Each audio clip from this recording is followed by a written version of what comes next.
But I'm the opposite. I'm holding, and I'm drawing with my weak arm, or as I call it, the stranger.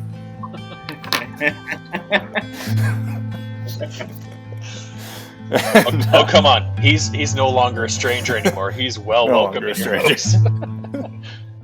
Welcome to Muttering Pines, the show where we fumble our way through the outdoors and try and do stuff with our hands. Hey, buddy. Hey, buddy. Well, here's to a wonderful Tuesday.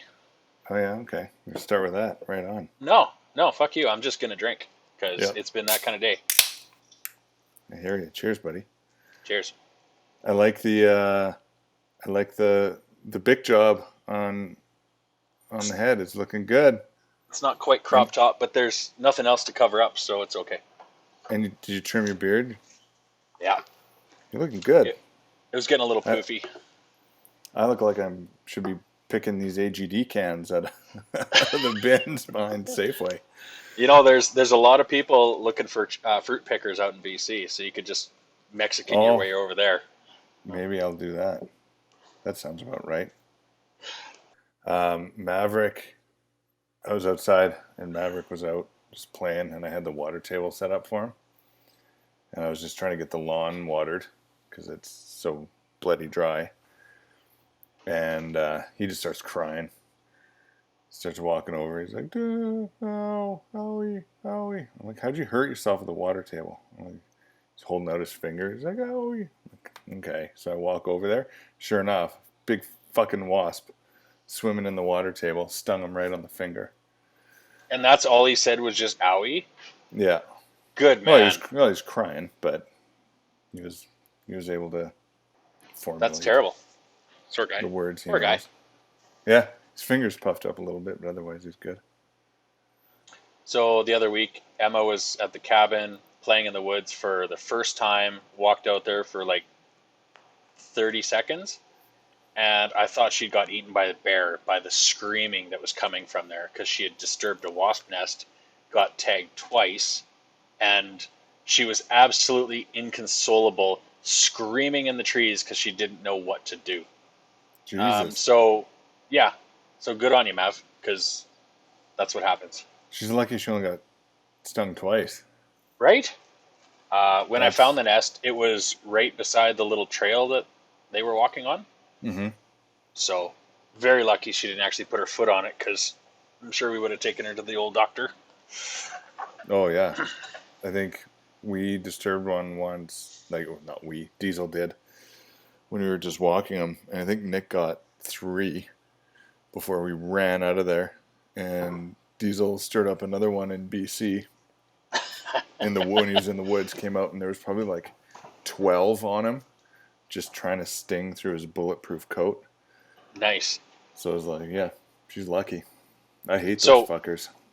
My neighbor has these Rhodesian Ridgebacks that have a really nice, fine coat on them.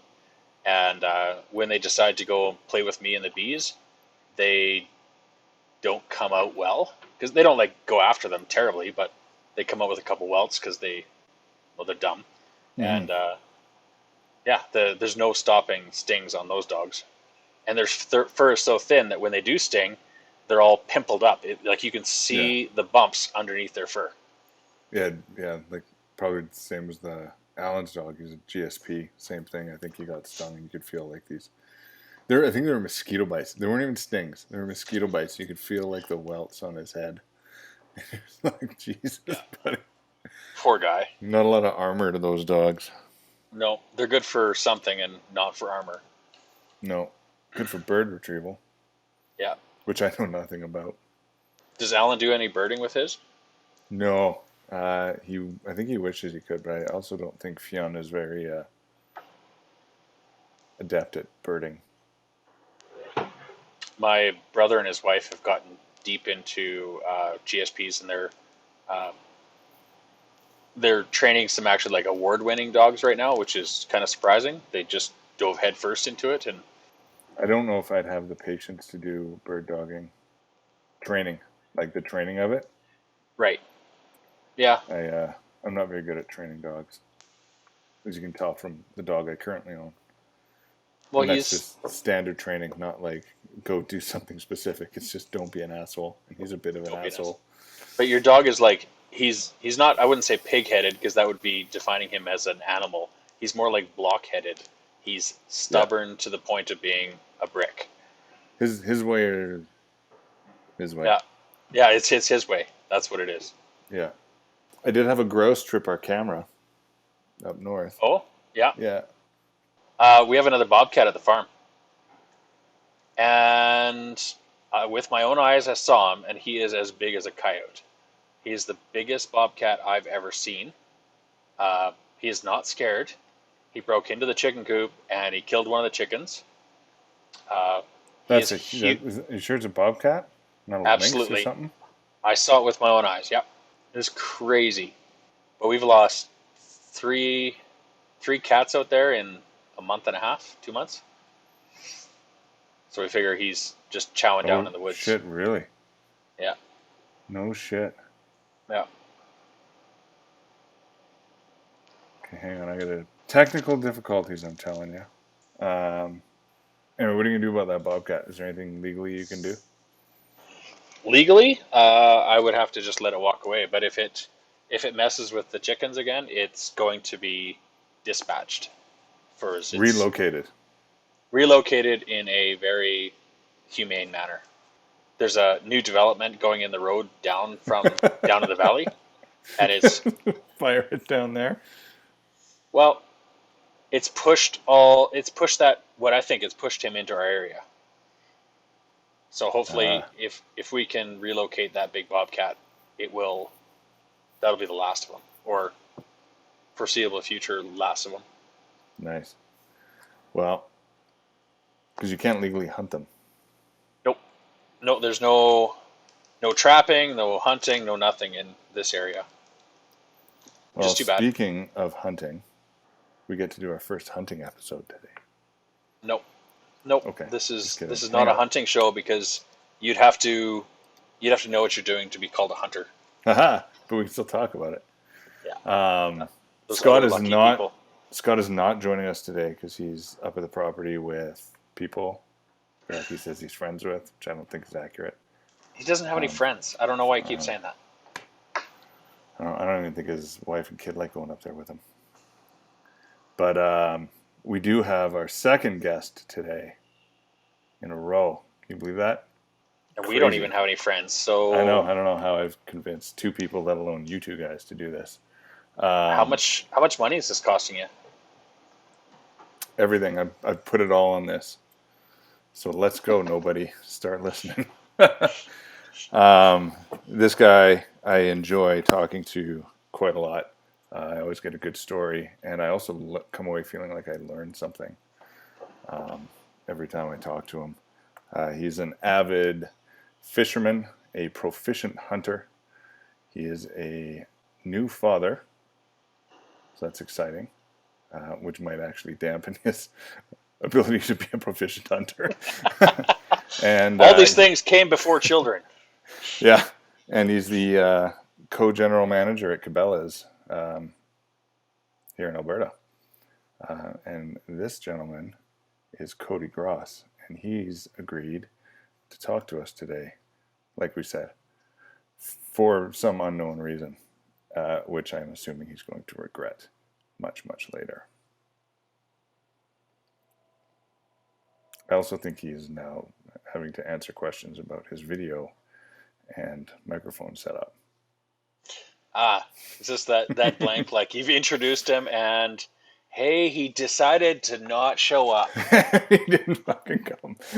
And he's hung up. Fuck you guys, I'm going home. That would be right on par. I'm surprised Alan showed up last time, to be honest. Well, resurrected from the dead, he had to show up. It was basically, obligatory at that point. Mm-hmm. There he is. How you doing? Good. How are you? Good. Just surrounded by technical difficulties apparently today. It's all good. I'm not technical, thank you. You're just difficult. Just difficult. Cody, how you doing today? Doing good.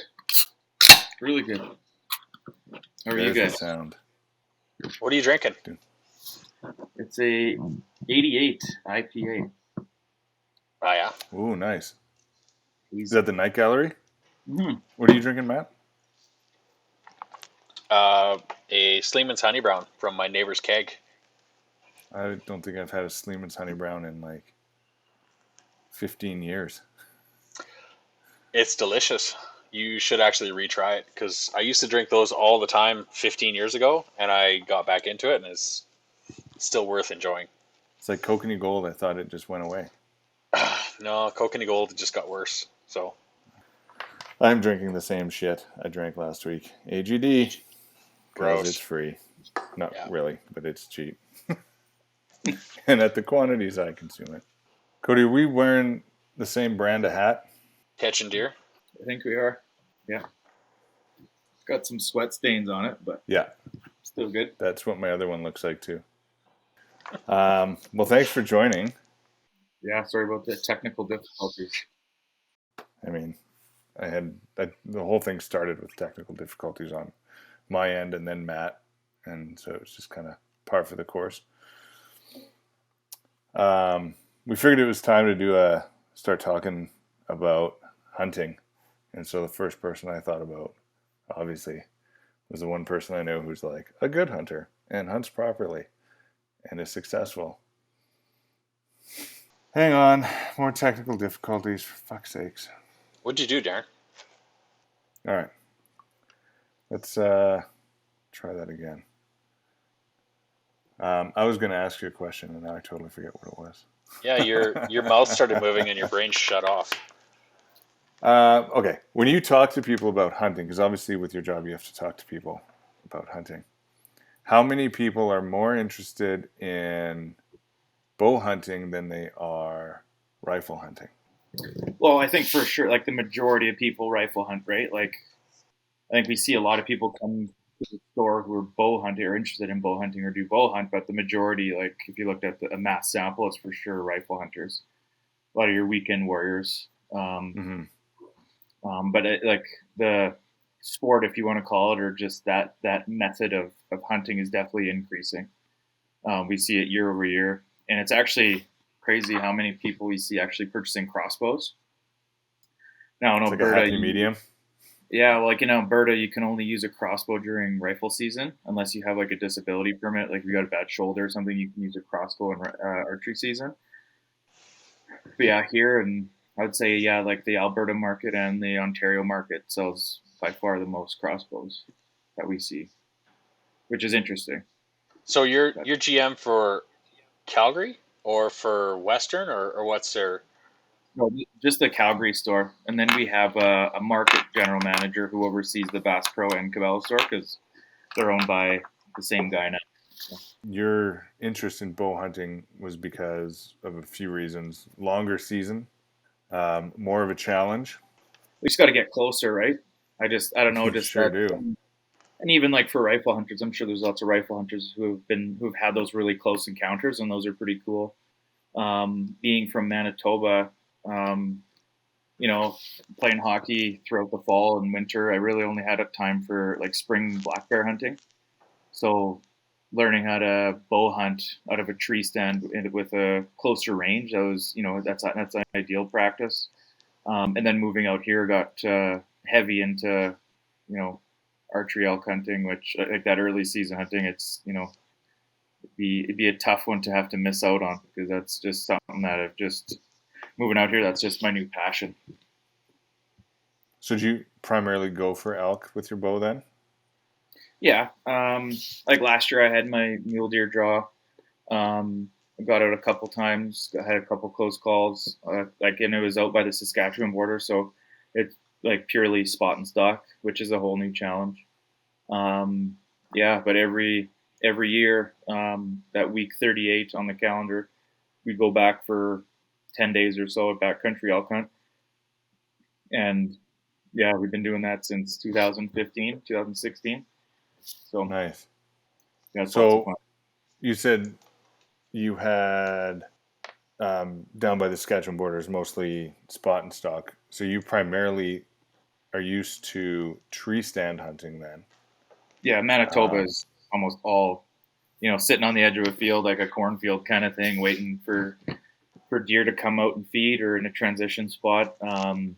Because that's the only way you could do it, right? Like you can't Yeah, sit not there really on the well. grass and in the field. Well, And you hope can't they don't mule deer see hunt you. in Manitoba. You can't shoot mule deer. Like there's some along the Manitoba Saskatchewan border, but there's no tag for it. So, Oh, um, really? I didn't know that.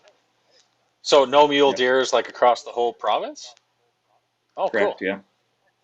Is Yeah. that Like, like from the disease wiping them out? Because I thought that they were further east than that, but I'm guessing not. there's Or not a lot. Yeah, there's not a lot, but some make their way into the western part of Manitoba.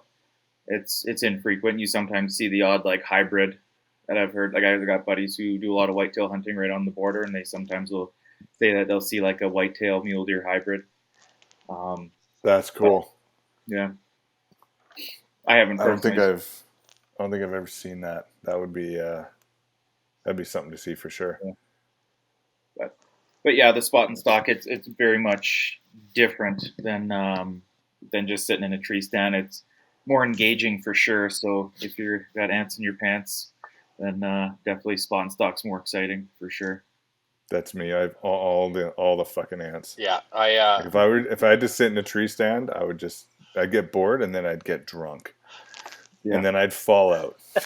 have a little And then nap. the deer would come up and just start pummeling the shit out of me. So It can be tough, man. Especially like in like late November and like those cold days. Those stand hunts can be tough, especially if you're trying to sit all day, and it's tough. But black bear hunting is all stand work, pretty much, isn't Yep, it? yep. That's Because kind of a bears. fun hunt. Yeah, that's kind of a fun hunt too. And like I shot a bear from the ground once. It's kind of a funny story, but um, Well, let's hear it. so my cousin and I, we go in, and they're like, if you don't know what a self climbing tree stand, it's a stand that you strap onto a tree and you can actually climb up like a tree that doesn't have any limbs on it, so that it just gives you more mobility if you want to hunt from different stands. So he had this self climber and dropped the bolt for it, like a very crucial bolt, walking into this bait, and get in there, and he goes to get set up, and I go to climb up the stand, and you can't find the bolt. So it's like, well, we're not going back. Like, we'll just sit on the ground. Okay. So, and he's going to film me. That's the whole point. So we're both sitting there, and it was the last day that I was able to hunt.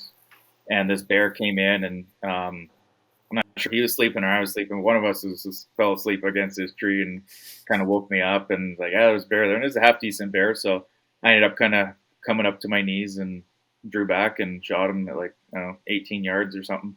But Holy shit. That's pretty yeah, close for a on bear. sitting on the ground too, right? And in a bait site kind of thing. Yeah, a little eerie, Does the bear especially like, notice you at all? uh, I'm not sure. Like they don't have the greatest eyesight, but like they for sure. That's the thing about like a bear bait is like they know you're there. Like their sense of smell is so good.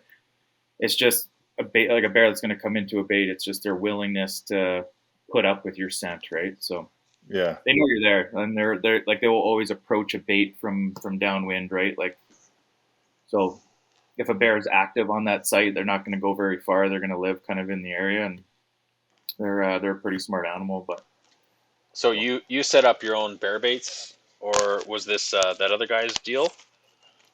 no, back in Manitoba, yeah, like so, my got into it because my uncle is a guide out there. He does a lot of black bear hunts, just actually in the Duck Mountains, which is close to the Saskatchewan border. And he got my cousin and I into it, and yeah, just kind of set up our own bait. And it's once you we're lucky because we got the learning curve was short because he taught us for so many years. Like ever since living out here, I haven't done as much, but since I was 12, bear hunting every year. That's the thing about bear hunting. The misconceptions, people think like you're hunting over a bait, well, you're going to shoot a giant every single year. Well, since like I'm 33 now, so do the math. Since I was 12, I've maybe shot, I don't know, seven bears, right? So it's not a ton. So it's not like every bear that's going to come in you're going to shoot, right? And obviously you can't shoot a sow with cubs, and you're really going to try and target those mature boars when and if you can. but it's definitely not as easy as you think. Like a big bear doesn't get big for being stupid. So they're tricky. And the worst thing is like the trail cameras nowadays it's so hard because like you'll get these bears and they start to almost pattern you as the hunter. They kind of figure out when you're coming and going, and they'll come in the middle of the night and they'll just kind of go nocturnal on you. So what do you use for bear bait out there? So you use like fryer grease and just that like a feedlot.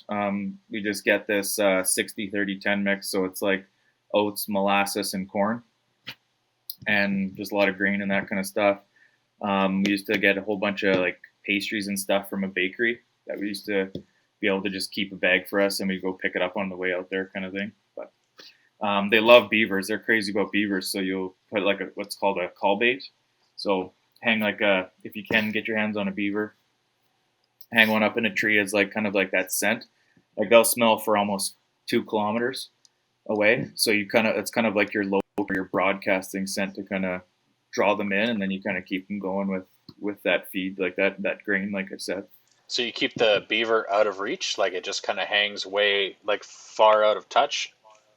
Yeah, for the longest time, like we would just hang them up in a tree or kind of like make kind of like a drawstring and just to try and keep it away from them. But they always get to it. Like they're just crazy smart how they can get to these things. So you can get over the years we've made these like beaver boxes, like little beaver cages that you kind of put them in there and kind of chain it to a tree so they can kind of roll it around and they can't just like pull it down from the tree and run off with it, kind of thing, right? Oh, okay. And I know lots of guys or people do use like meat scraps and that kind of thing, but the challenge with that is like, say you're hunting, well, the bear is already going to know you're there.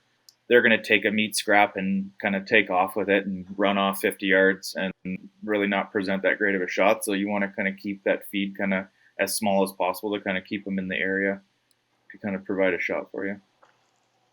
It's interesting that you mentioned beavers because our buddy, like we mentioned, Scott is not here tonight, but he sent me a video with a couple questions, and one of them is about beavers.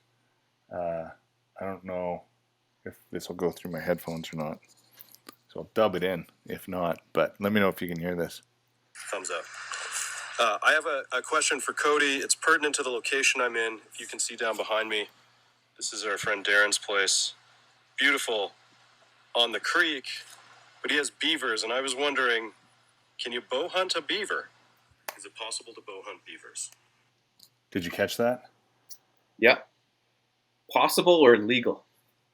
Oh, I didn't know there was a legality to it. Yeah.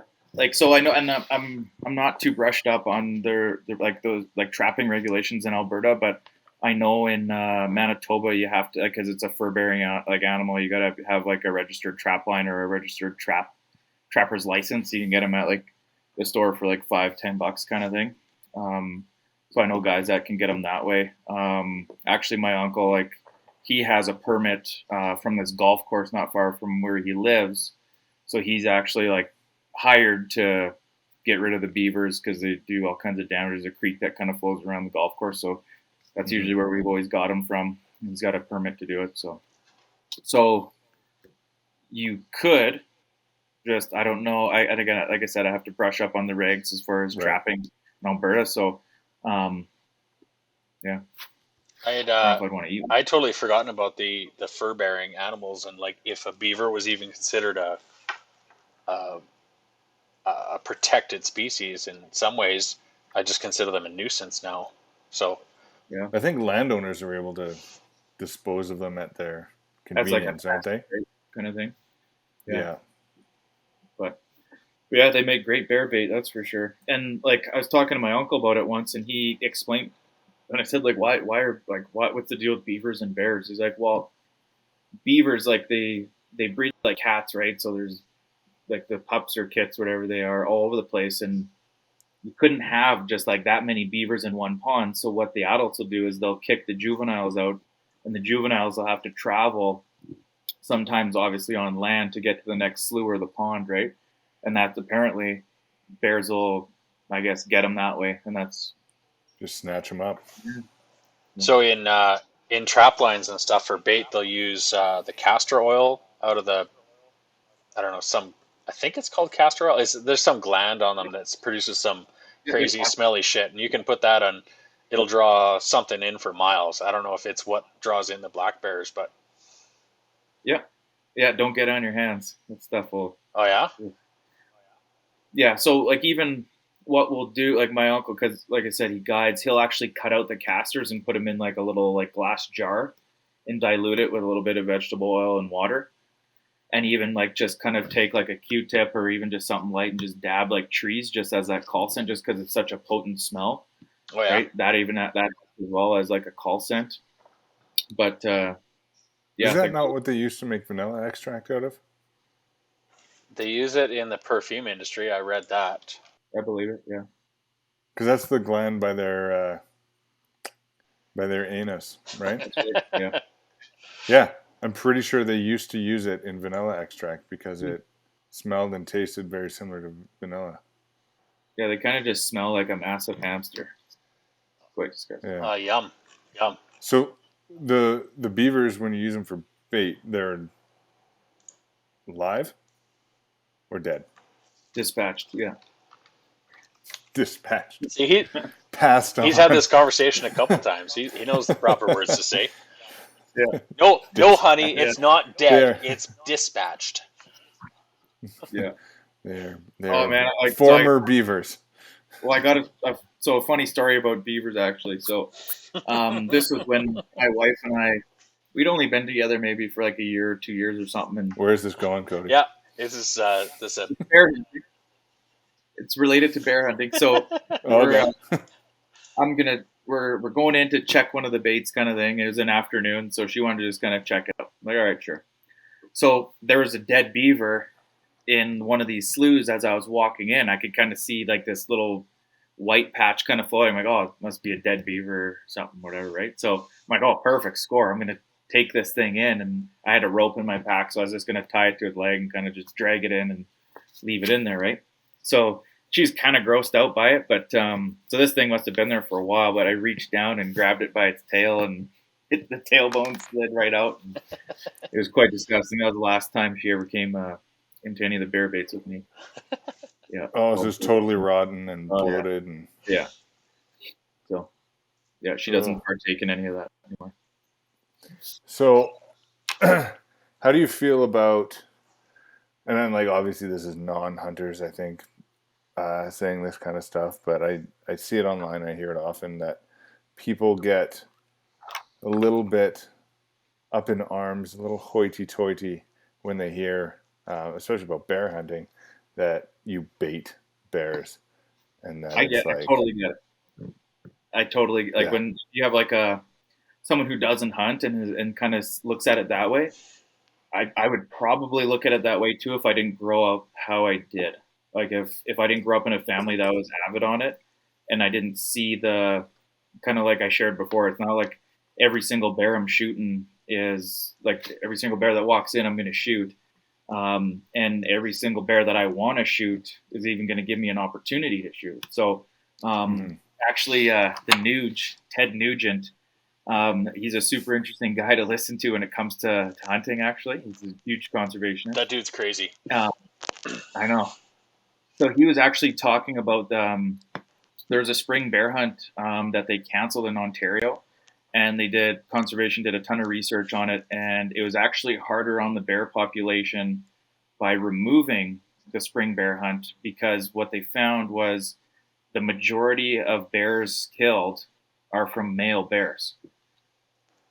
So boars, like big boars, what they'll do is they find a sow with cubs, they'll kill those cubs to try and get the sow to go back in to eat. And smaller bears, like the bigger bears will kill them. So it's actually interesting. Go ahead. They're decimating their own population. Yeah. And if you think about it, like, so if I'm going to pay money to come up to Manitoba or Alberta to shoot a bear, well, I'm not going to shoot a 2-year-old. I'm not going to shoot, not a mature bear if I can help it, right? So if you think a lot of the harvests, if you think about it, are really people targeting in those scenarios mature bears for the most part, right?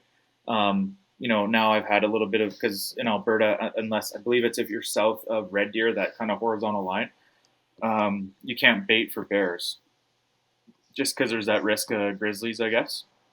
Yeah, In the north, that you can makes go, sense. you can bait. So I've done a little bit of spot and stock for black bears. The one thing that was interesting is we were actually elk hunting and saw this. We got like I judge it looked like a really good bear, and I probably would have shot it. And it was in super tall grass. And the closer we got, she ended up hightailing it out of there. And there's two cubs that we could barely see until they kind of got out of the tall grass.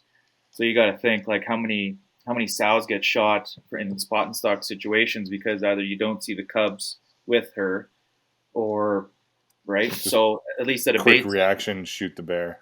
Don't at least in a bait kind of. site, at least you can kind of see, is it a sow? You got time to judge it and kind of assess, like, is this a boar? Does it have cubs? Is this a mature bear that I want to shoot? So, but I totally get it. Like, I get the perception of, hunting over bait. Is it fair? And like, I get it. I've got hunting buddies that don't have any really interest in, like, I'd bring them back to Manitoba if they're interested, but just no interest Mhm. in it. That's fair, and I've no qualms about that. Everyone's got an opinion. It's fine. Yeah, no, that's good. So I Um, had. going Sorry, go ahead. no, if it's related, go ahead because I was going to change No, the it's topic. definitely. I like bear hunting. I For years I had zero appreciation for bear hunting. I thought it was like, well, why they're not hurting me, I'm not hurting them. I'm not really out for the meat, and it's like I didn't understand it. And the older I get, the more appeal it has. The more the more benefit the fur has to me personally, and I really truly do want to go get a nice bear. What's the what's the age when you said a boar is mature? I don't know actually honestly anything about bears and their ages, or like is it 5 years or 2 years, or you said 2 years as a juvenile? Yeah, like so the first year out of like so they'll stay like like a year and a half, 2 years, right? They'll hibernate, like they'll come out of hibernation when they're born. Then they'll live with the sow, their mom, until the next hibernation. They'll hibernate with her. When they come out of hibernation, she'll kick up. So they usually go into heat in around like end of May, beginning of June. So they'll kick them off in around May. So they'll be like a year and a half kind of deal, Yep. and she'll shoo them off, and then she'll find out a mate kind of thing. So I would say about like a 5-year old bear. And again, and you guys know so much has to do with genetics, right? And it's no different than you could find like a really mature, like a mature looking whitetail that just has crazy genetics. And bears are kind of similar, right? When you have a chance to actually watch like a ton of different bears, just the different like physiques of a bear, like you'll get kind of like a stubby bear that's just kind of like a super fat bear versus like a long and lean, but still they're probably one of the hardest animals to judge. And there's different things that you can do actually um, at a bait site that you can't do on like say a spot and stock, right? So at most of our bait sites, we'll cut like a log to like 4 feet long, and on their feet, if they're standing and they're 4 feet long on their feet, if that makes Yep. sense, that's Mhm. probably a shooter. The 50-gallon drums that we use for the feed, if their back is as high as that drum, it's probably a shooter. I know guys will like take a chainsaw and kind of make markings like a 6 feet, 7 feet marking on a tree and put scent up there to kind of entice them to stand up so you can kind of get a look at how tall they are. Oh, Different interesting. things they're looking for, like their ears. So if their ears are, off the side of their head, that's probably bigger bear. If they have like, if their ears look small, that's a big bear. If the ears look big and dopey, it's probably small. You'll look for that crease down the middle of their head. That's a sign of a bigger bear. Um, like I said, there's so many different things you can do at a site, like a bait site, to kind of help you judge the size of bear. Because I remember being younger and like from a tree stand, like there'd be times my uncle would hang two stands and he'd kind of be there, but it's really hard, especially when you're by yourself, if you don't have a ton of experience. Like, is this a good bear, or like should I shoot this? Um, yeah, and again, like say you're spot and stock, say you're shooting a bear at 200-300 yards. Well, you got to be if you're looking for a mature bear, you probably want to get some exposure, some experience, or be with someone who can say, yeah, that's a good bear, or be able to identify if it's mature or not. Cool. But Crazy. I want to go back to just like bow hunting in general. And I have nothing to say. Fuck. I lost it. It was on the tip of my tongue, and then I swallowed it with my beer. If I wanted to like start out bow hunting, just start out bow hunting, what's the one thing I need to do? And you can't say buy a bow, because I want to go buy a bow. What do I need to look for? And what's the one thing I should consider when I am bow hunting? like one thing you consider when you're going out to purchase a bow, or Yeah. now you have all your gear, and now what do you Nope. do? I have nothing. I'm like, I'm a hunt stuff. Yeah. Okay. So, and like this isn't a plug, but go somewhere where you trust, right? There's So lots of really not good shops. Cabela's. Definitely not Cabela's. I'm not going to say So yes. Canadian, the schmoes at Canadian Tire. Yeah. No, but there's some really good shops in Calgary. Like there's the Jimbo's Archery. They have techs there who are very, very good. Jimbo's is fantastic. Yeah. That's And I that's used to like, go there all the time. so there's Jimbo's, there's Calgary Archery Center. So those two places, they're like, Cabela's is not those guys. They're pro shops, right? So they send their techs away, and they all get trained from like the vendors that they sell the bows for. And they're very good. So I would recommend go somewhere where you trust. I know, like there's a number of folks that are at Cabela's who are very good as well and super passionate about what they do. But if you're looking to get into more of an entry level setup, you probably want to look at more of the big boxes. Like I said, it's not a plug, but Cabela's or Bass Pro. You can find something reasonable, and it's a full, like you're looking at full setups, right? So Mm-hmm.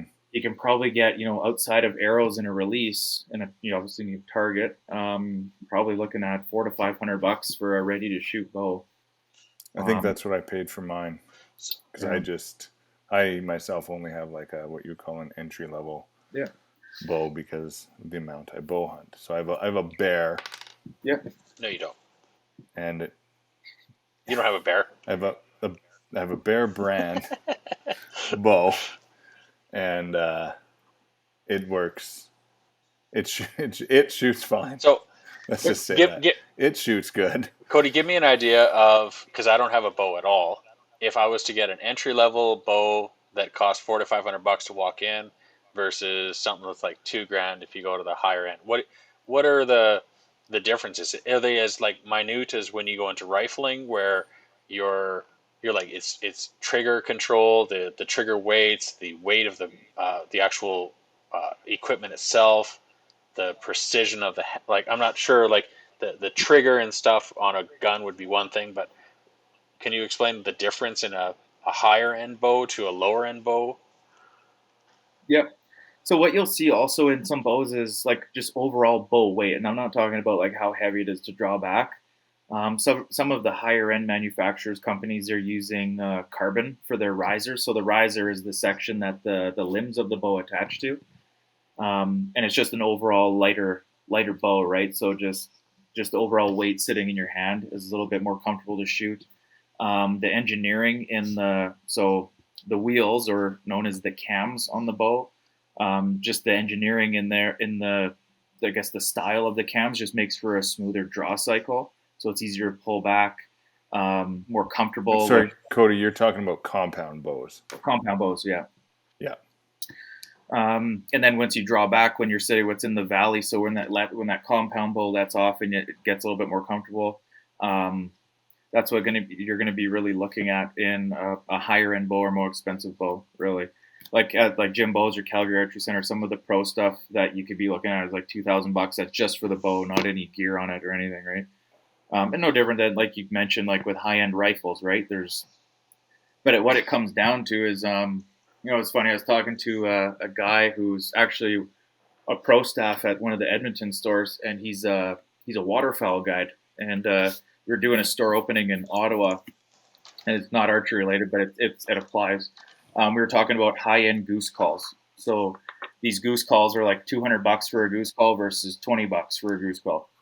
I think he was saying something along the lines like, so you can be a $20 goose caller or a $200 goose caller. So the guy that knows how to blow a goose call can use a $20 goose call and still sound good. A guy who doesn't know how to blow a goose call is going to suck with a $200 goose call or a $20 goose call. Yeah. So that's kind of what I mean as far as like you can have a fancy rifle, you can have a fancy bow setup, and you can have all the fancy gear, but it's not going to substitute practice and perfection in the off season, right? So like a guy that I bow hunt, he actually took me out to the Saskatchewan border for my muley last year, and he shoots a very modest bow and very plain Jane arrow. Like he does not shoot a fancy setup. And that guy, he shot probably a 170 class muley with his bow on September 1st at 10 a.m. opening day. And what range? I don't know, 30, 35 yards. Nice. Because range also matters, right? When it comes to bow hunting, like you said, you got to be close. And I think ideally for any bow hunter, 20 meters is like probably a gimme. Yeah. I think most anything over 40 and you're like, fuck, you got to be really confident to make a humane shot, I think, at that distance. I think they say most, like the majority of deer shot are at like 23 yards or whatever it is. But I think it comes down purely to your practice, right? So probably heard of like Cam Haines, and his big thing is you want to practice at twice the range you're going to be hunting at. So if my comfortable range is 50 yards, well, maybe it's practicing at 100 yards, right? Because similar to rifle hunting, the further out you are, the more your flaws are going to be exposed, right? So not to say I'm never going to, send an arrow at 100 yards on an elk or whatever. It's not ethical in my opinion, but practicing that is going to make you a lot more comfortable at 50 yards. So it depends on the shooter. My comfortable range is about 15 meters, so that's for now. I thought it was from you to your dartboard in the background. Yeah, I basically have to hit the deer with my bow, like a bat, like fucking Hawkeye in Avengers. Yeah. But it's funny, like the bow that I have now, I've had it for about 5 years now, but I saved up and spent quite a bit of money on just the bow. And if I was being honest, like the most comfortable I've ever felt with archery equipment was like the first bow I ever bought, and I think I got it for like $200. Yeah. And this was living in Manitoba, and my dad lives on an acreage, and I was able to set up like a 3D archery range kind of in his yard, and every day after class I'd just go out to his place and just shoot all summer. And I was by far the most comfortable with probably the worst setup that I had. I've never felt as comfortable as that. So I don't know. I think it comes with more the practice, right? Excuse me. And it's cheap to practice. Like I haven't been for a while, but to Jimbo's, I think it was like $15 or $20 to go, and you get to like shoot all day long. Yeah. And you can they'll tweak your bow and stuff. And there's actually for all the nobody out there, it is illegal to shoot your bow in the city. So you can't practice in your backyard. You cannot go for a hunt in your own backyard. There's a cool place out by kind of like Water Valley area. It's called Dragon Flight Archery. They have like a little pro shop there too, but it's nice. It's all like forested area, and it's kind of like golf. So they have like holes, if you will, set up, and you go through, and I guess the lower the score, the closer to center. So all the yardages are listed. So you kind of go up to your, so to speak, tee, and you go through this course. And they also have a 3D course out there. It's you could easily spend a day out there just practicing. But that sounds fucking amazing. Oh, I'd recommend archery golf. Pretty much, yeah. And oh my God, I might be sick for work tomorrow. That I think people don't really think about is like, if you're going to go practice, you're not going to probably go like set your target up in the bush between trees and bury yourself, right? You're probably going to be out, say you're out in Crown Land or whatever, you're going to be in the wide open space. You're going to get comfortable judging yardage in wide open space, not in the bush. But most of your hunting shots, you would think, are going to, for the most part, be in the bush, right? And personally, I find judging yardage a little bit more challenging in thick cover. Oh, So, absolutely. that's what I really enjoyed is like you'd walk up to the tee and be like, okay, 52 yards. And I'd look and be like, I would have guessed 30. Yeah. So Right? it So- tells you exactly what the yardage is. Yeah. What kind of target are you shooting? Just a bullseye or like? Yeah, it's just like a standard kind of block, like a big box kind of target. And they also have a different course. It's a 3D course. So they got like, elk, deer, whatever, 3D targets that you can do as well.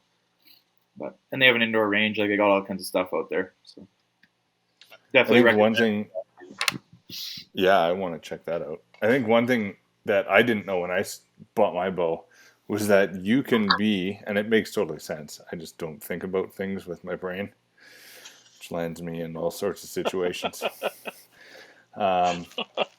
You can be, like it's not like, and the same with rifles too. Not as, I don't think as much, but like you are either a left or a right-handed shooter. So you have, and that's based on your dominant eye, Correct. which I never even knew was a thing. And when I went to I was at Jim Bo's actually, and he said basically he stood like 1.5 meters, 2 meters back, and he said hold your arms out, make a triangle with your fingers, and he's like gonna look at my face, and the eye you see is the dominant eye.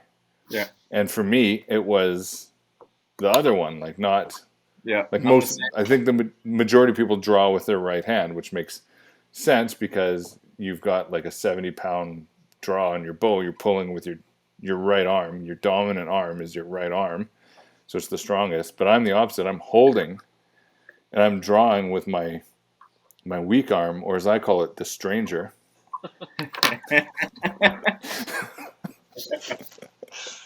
Oh, come on! He's no longer a stranger anymore. He's well No welcome longer in a your stranger. house. we have to play different fantasy games. But it's weird because first of all, like it isn't as strong. So I think like, and I tried it. I can draw faster with my other arm, but my accuracy. Well, my accuracy is shit, but my accuracy is shittier when I'm drawing with my right arm. So when I'm drawing left-handed, it just makes it feels weird until you do it a bunch of times, and then it feels totally right until someone's like, "What?" So they look at you and they're like, "You're holding it wrong." You're like, "I'm not though." you shoot rifle right and you shoot archery Yep. left. Yep. You're broken. That's what I have to say. Yeah, I'm not. There's nothing right about what I do, except shooting rifle because I shoot left. I mean, You shoot. see that was Yeah. I'm the same. dad I'm left joke. eye dominant, but I shoot right. Do you shoot your bow left eye? No, I shoot with my right eye, like I shoot with my non-dominant eye because I couldn't go back now. But I'm the same as you. I shoot with I'm broken too. But no, but you shoot your bow Drawing left or with drawing your right? dominant eye. With my right eye, but I'm left eye dominant. So And you shoot your bow with your right eye? yes. Yeah. Oh no, I shoot my bow the way I should with my dominant because So I'm not good to start with. I need everything I can so get. Cody's learned how to be right because right is right, and whatever you do, Darren, is wrong. Yeah, It would just feel so weird drawing lefty. I don't think I could it's do it. weird. Yeah. And the other thing is I've been told, and I think you get varying stories, so I'd like your opinion on this. When you're shooting your bow, are you shooting with both eyes open? Try to, as much as you Yeah. can. You have a natural instinct to close the one, right? Yep. But I don't know. It's so tough. Like you'll talk to so many guys who will say, "Oh, you have to do it this way. You have to do it that way." I've found, for me personally, the best you can do is get comfortable. And you've heard about anchor points and different stuff. Get comfortable and find it's more about a routine. If you can, and archery is all about repetition and replication. So if you can replicate a draw cycle or an anchor point, go to the same spot every time and just get good at that. Whatever's comfortable, right? Like different So things. just for the nobody, an anchor point is when you draw your bow. An anchor point is a spot that you pick on your face that you basically you touch your hand to every time, because half an inch back here at your face can be 3 inches at your target Yeah, difference at 20 yards, and then at 6 inches 20 yards. yards, right? Like Yeah. magnifies the further out you go. So yeah, I don't know. I would say way more on that. Like get comfortable, get something that where you can have a routine and you can replicate, right? Shot after shot after shot, especially in a hunting scenario, because I'm sure you've been there, right? Where you got a deer in front of you or an elk in front of you, and the last thing you really want to be thinking about is, oh, am I anchored properly? Because like you barely have time to think when you got a bull screaming at 20 yards in front of you. Wait. So Step back on that, because I'm pretty sure Darren and I have never run into that situation justifiably. Maybe on television. No, that's not true. We were hunting out by Pritis, and we were standing there, and that whitetail came right up behind the tree, like 15 yards away, Yeah. and I drew back, and I was ready, and then the wind changed, and it fucked off like perpendicular to the tree, so you just never saw it. But at that point, all I remember, like, it was a good thing, because at that point I drew back, and all I remember thinking is like, are my eyes open? Are they closed? Where am I supposed to? Is the arrow in my mouth? What's happening?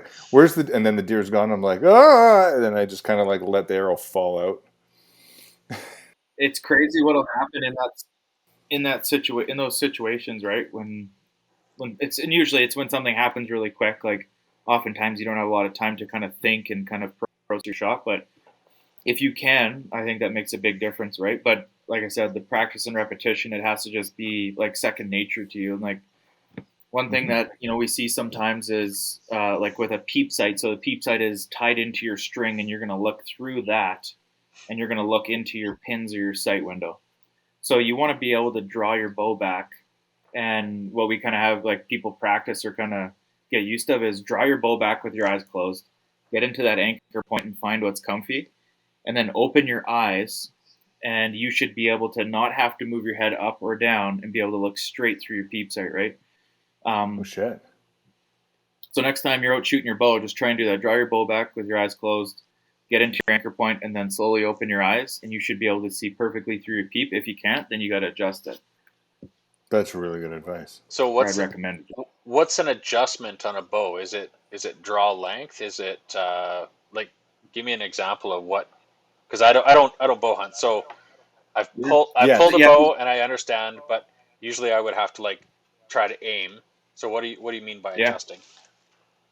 Matt's So gonna bow hunt pretty quick. in that sense, you would adjust so if you think of the string, right, the string that you pull back, well, that peep sight that's sitting in this string, you would either want to move it up to accommodate your eye level and how you look through that string, or move it down. So you would put it in a bow press the limbs, and then the strings would go limp, and then you would adjust the height of that peep sight on your string. So like you said, adjustments on like a draw length, you should only really, like for adults, for the most part, you're not growing, right? So your draw length should be your draw length. Your draw weight, that depends on your comfort level, right? What weight do you shoot? 70 on mine. But again, like I would, if someone ever had like a hard time pulling back, there's bows that go up to like 80 and whatnot. But like my dad, his bow is only set to 50 pounds. He's much better off shooting 50 pounds comfortably than jacking it up to 60 and then developing bad habits, right? So always recommend comfort, right? Because if you think, say you're hunting late season whitetails and, minus 20 out, it's snowing, it's cold, you've been sitting in a stand all day, you got to be able to pull that thing back and be comfortable and not struggle, right? So anybody can pull a bow back, 20 degrees on a summer day, but you got to think like if you're in a ground blind, if you're in a tree stand in an uncomfortable situation, all your gear on, yeah. How much does draw length or draw weight affect the arrow velocity? Is it with the new bows? Is Totally. it everything? Is it completely linear, or because of the cams and stuff, is it not as quite important with the higher end bows? Yeah, your draw weight will be your driver for your arrow speed, right?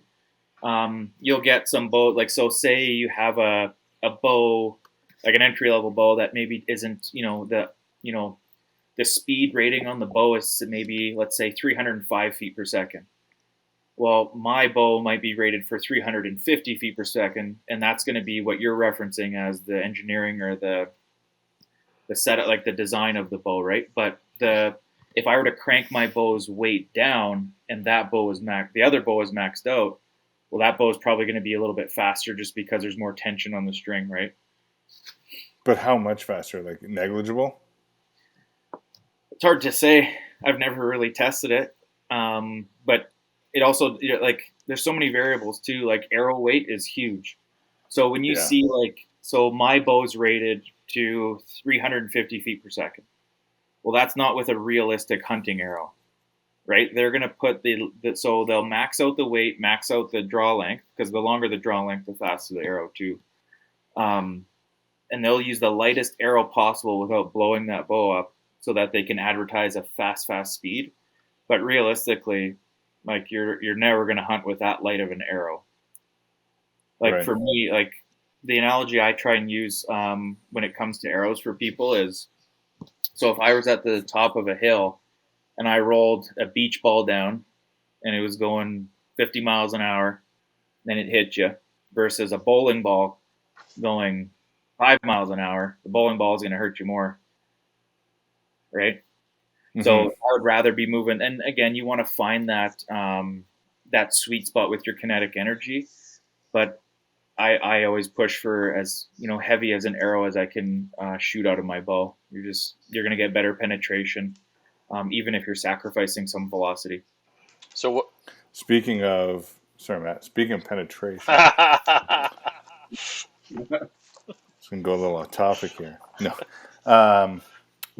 so when you're doing big game, and like big game would be deer, moose, elk, pedophiles. What tips are you?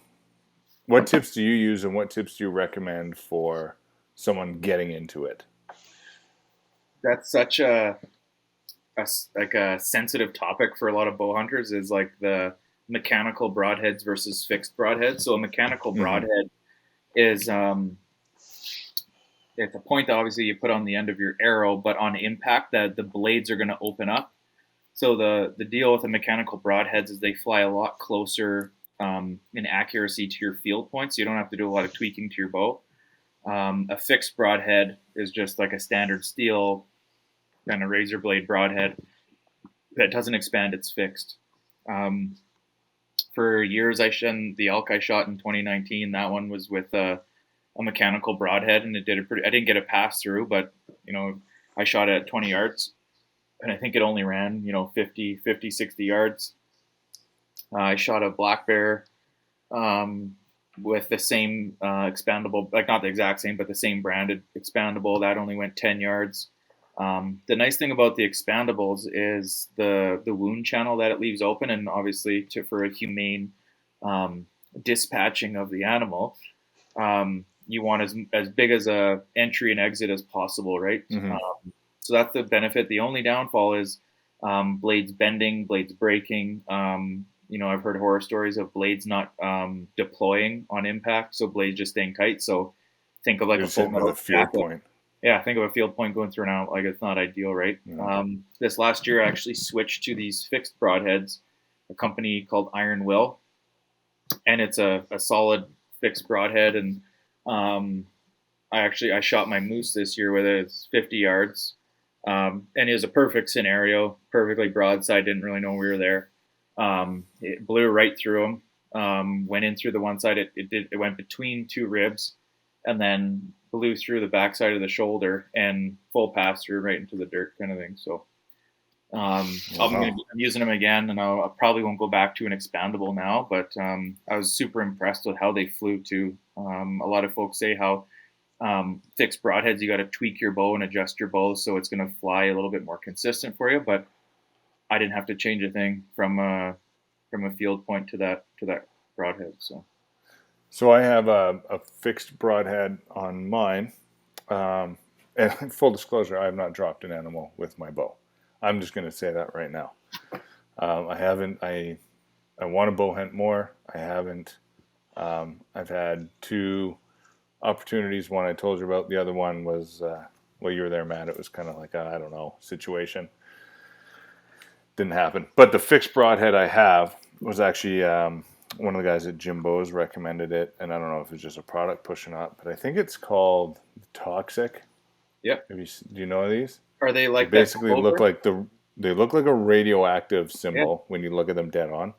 And the idea is that they spin and they're razor sharp, and they will core a toonie sized hole, which leads to obviously a more instantaneous dispatch and a reduced runtime. But I haven't had the opportunity. Hopefully this September, I will, but I haven't had the opportunity to try them out yet. I've done a bit of research into the Toxics, and they're cool. The only thing, like, when I first saw them, I thought, like, just because when you look at the shape of them, it looks like it might whistle in flight. But talking to people who have shot them said that they no issues with them whistling or anything like that. But I've seen a couple like wound channels in like whitetails that people have shot with them, and they're pretty gnarly. So gnarly in a good way. In a good way, yeah. In a humane way. In the worst good way. Yeah. Yeah. So in bow and arrow, I want to ask this question before we change topics too much. In the arrow weights, in bullets, you range them on. Are you doing a grain? If you're shooting a certain caliber, it's all about grains of bullet. What do you do for class of arrows? Same. You'd weigh them in grains. So my arrow, I'm pretty sure my arrows now are 460 grains. Oh shit! Okay. And I shoot so the arrows that I have now, I got the insert that you actually screw your broadhead into. You can get special inserts that are heavier. So I ordered ones that are a little bit heavier, so I have a little bit more weight up front.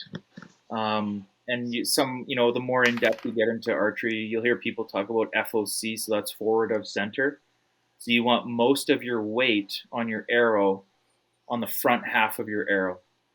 So an analogy I use with folks is like... including or excluding your tip?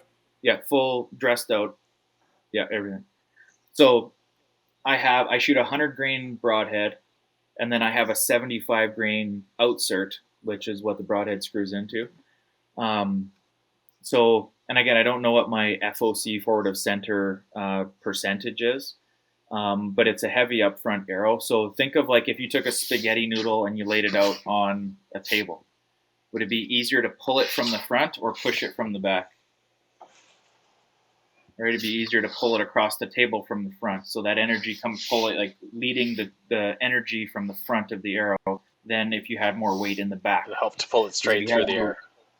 Or guide it straight through the air. Because if you have more weight in the back, if you've ever seen an arrow fly in the air in like slow-mo, there's a ton of flex and whip. So really your veins and that front of center is going to help correct that whip that you'll see with the arrow. Just help your arrow fly a little bit truer. Anyway, that's kind of my setup. But yeah, to go back to your question about the grains, that's how they're measured in grains. And then another rating that folks will use, and that most archery companies will have kind of like a chart that you can take a look on the back of most boxes, and it'll tell you what spine. So the spine is just how flexible that arrow is going to be for the specs that you're shooting. And that attributes to breakage, right?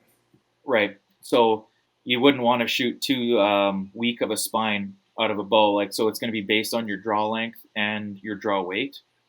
So, when I first got into archery, I thought, oh, speed kills, speed's everything. Well, not really, right? I'd much rather have that kinetic energy and that little bit of extra momentum to help me with penetration, and because really at the end of the day, you want as much, like you're aiming for a pass through. If you can get a pass through, you're in pretty good Yeah. shape, right?